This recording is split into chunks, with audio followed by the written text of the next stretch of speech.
Hello, welcome to the February 2013 video edition of the Iowa General Fund Monthly Revenue Memo.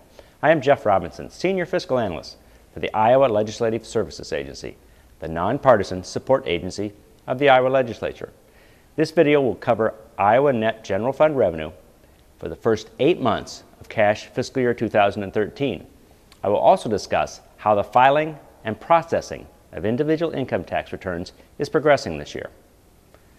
Over the months of July through February, Iowa net general fund revenue increased $355 million, up a significant 9.1% compared to the same 8 months last year, a percentage change that is essentially unchanged from the year-to-date values at the end of December and of January. The month of February produced almost 10% growth in gross individual income tax deposits, while corporate tax and sales and use tax increased modestly. The month also experienced an $8 million decrease in tax refunds issued. The $355 million year-to-date revenue increase has been heavily weighted to individual income tax, as gross income tax receipts increased $229 million and income tax refunds decreased $38 million. The combined impact accounts for 75% of the year-to-date general fund increase. Let's now have a look at net receipts by month over the most recent 13 months. For the following charts, the underlying numbers have not been adjusted for any calendar or processing issues. Revenue increase months are colored blue and decrease months are red. Net general fund revenue increased in every month over the past year, with the exception of March 2012, with revenue increasing at an average monthly rate of $45 million over the past 6 months. Individual income tax revenue is the largest source of general fund revenue, and over the past 6 months, net individual income tax revenue increased 13.8%. The $238 million in growth accounts for almost 90% of revenue growth from all sources over the 6-month period. Over the past year, sales and use tax revenue increased in all but 2 months. Sales and use tax, net of refunds, expanded 4.1% for the September through February 6-month period. While corporate tax receipts experienced a spectacular 18-month run beginning May 2011, gross deposits have now decreased 2 of the past 3 months, and corporate tax receipts, net of refunds issued, have increased just 4.4% over the most recent 6 months.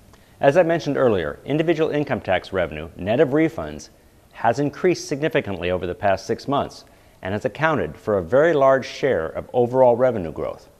Although it is too early to tell its actual impact on fiscal year 2013 revenue, delays in the adoption of federal tax legislation until January 1, 2013, in turn delayed the tax forms and other decisions of the Federal Internal Revenue Service, and this in turn delayed the start of the filing season for federal returns by more than 30 days.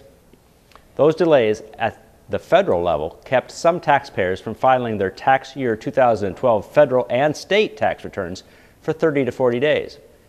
The next 2 charts depict actual tax returns processed by the Department of Revenue where either a tax refund was issued or a final tax payment is necessary.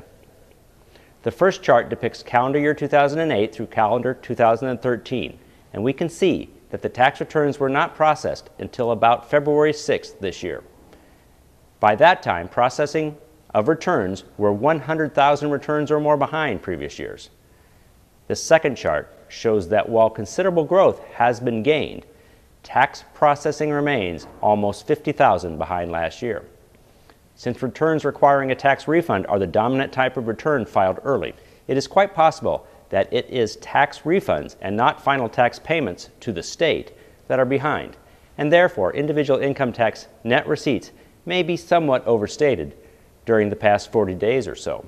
In summary, net general fund revenue growth remains very strong, but recent growth has been heavily weighted towards individual income tax receipts.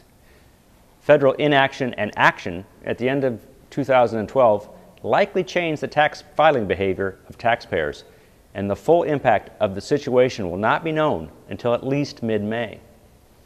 I thank you for your time and your interest in Iowa General Fund revenue.